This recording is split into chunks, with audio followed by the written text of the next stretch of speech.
মৌসুমে শেষ মুহূর্তের আম কেনাবেচার খবর জানাতে নগরীর শিরোইল আম বাজার থেকে যুক্ত হচ্ছেন সহকর্মী বুলবুল হাবিব। হাবিব, মৌসুমের আম কেনাবেচার সর্বশেষ খবর আমাদের জানাবেন।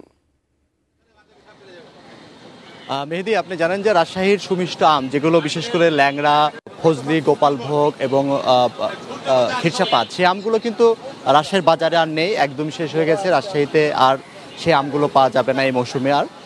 তবে এখন বাজারে বিক্রি হচ্ছে যেগুলো আম, সেগুলো বিশেষ করে হচ্ছে গৌরমতি, কাটিমন এবং আশিনা যে আম রয়েছে, দু একটি জাত রয়েছে আশিনা। এর বাহিরে আমরুপালি আছে, বাড়ি ফোর আম এইটা রয়েছে।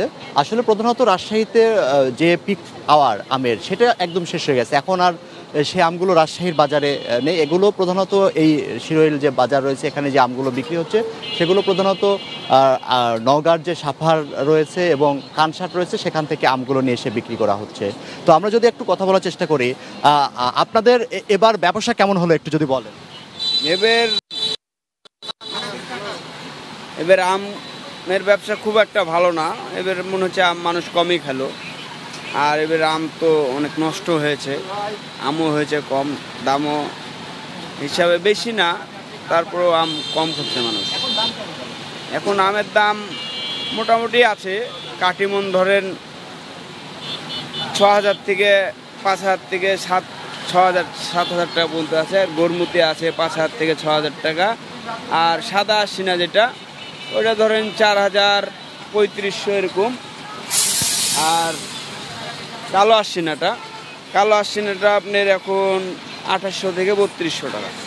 ধন্যবাদ আপনাকে। তো আমরা আসলে কথা শুনছিলাম, আমের কথা বলছিলেন। তো আমরা যদি আরেকটু কথা বলার চেষ্টা করি, কারণ আমের কিন্তু এখন আর কোনো শেষ নেই, মানে শেষের দিকে এখন। আপনি একটু যদি বলেন যে এবার মানে আম কি অবস্থা বাজারের গ্রাহক হিসেবে? আমের বাজার মোটামুটি ভালো আছে, খুব কমও না, খুব বেশিও না, সাধ্যের মধ্যেই ছিল মানুষের। এবার সাধ্যের মধ্যে, ক্রয় ক্ষমতা সাধ্যের মধ্যে ছিল। ধন্যবাদ।